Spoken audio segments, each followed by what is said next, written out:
Renungan Hari Jumat Prapaskah kedua, 18 Maret 2022. Pembunuhan terhadap anak sang majikan. Bacaan pertama diambil dari kitab Kejadian bab 37 ayat 3-4, ayat 12-13a, ayat 17b sampai 28.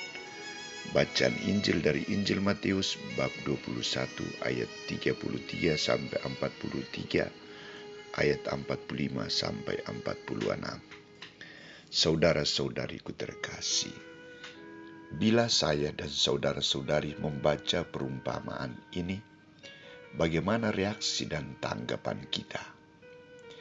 Reaksi kita pasti berbeda-beda. Ada yang setuju dan menolak dengan sikap para penggarap kebun anggur, dan ada yang setuju dengan sikap pemilik kebun anggur, yakni Allah sendiri.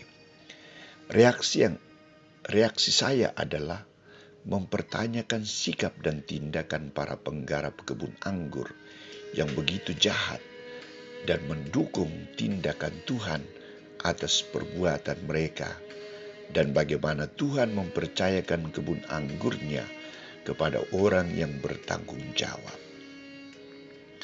Ada dua hal yang saya garis bawahi. Pertama, sikap para penggarap kebun anggur. Karakter yang ditampilkan oleh para penggarap kebun anggur adalah tidak setia, berhati jahat, berperilaku tidak peri kemanusiaan, dan tidak menghargai kepercayaan pemilik kebun anggur, bahkan membinasakan putra pemilik kebun anggur hanya untuk merebut hak warisannya. Para penggarap kebun anggur yang haus kuasa, haus darah, mereka mendapat kesempatan untuk terlibat dalam karya Allah, tetapi sikap mereka serakah, hati mereka penuh kebusukan. Mereka hanya memikirkan kepentingan diri sendiri dan egoisme mereka. Mereka itulah kaum Farisi dan imam-imam kepala yang selama ini merasa diri saleh, benar, dan suci. Konsekuensi dari tindakan mereka adalah kerajaan Allah diambil dari mereka dan diberikan kepada orang yang setia, orang yang bertanggung jawab dan menghargai kepercayaan Allah. Kedua, sikap Allah.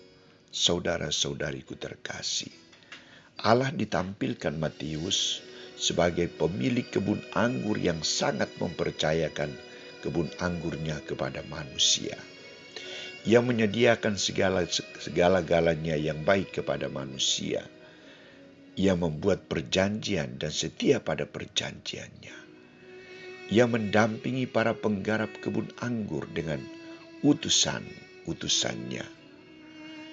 Dan yang terakhir, ia mengutus putranya sendiri. Ia tidak pernah berpikiran negatif terhadap manusia. Ia mengharapkan pertobatan manusia. Kejahatan yang dialami oleh para utusan tidak membatalkan rencana keselamatannya untuk membebaskan manusia.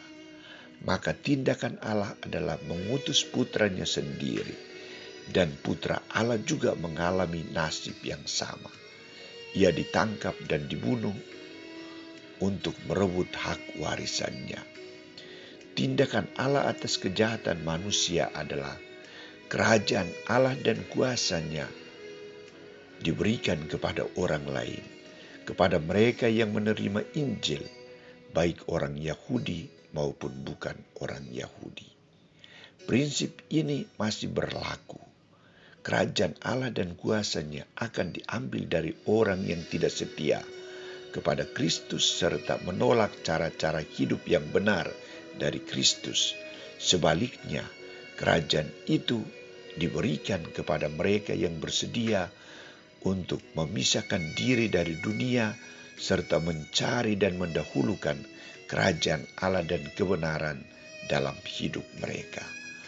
Allah menegakkan prinsip keadilan dan kebenaran. Saudara-saudariku terkasih, Bagaimana tanggapan kita atas sabda Tuhan ini?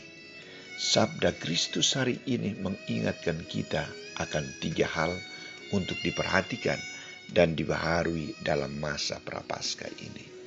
Pertama, menghargai kepercayaan Allah dan jangan merasa lebih hebat dari Tuhan melalui jabatan yang dipercayakan kepada kita. Kedua, milikilah hati yang tulus dan jujur dalam melaksanakan kepercayaan Allah. Ketiga, jangan iri hati dan ingin merampas hak orang lain dan warisan dari Allah sendiri.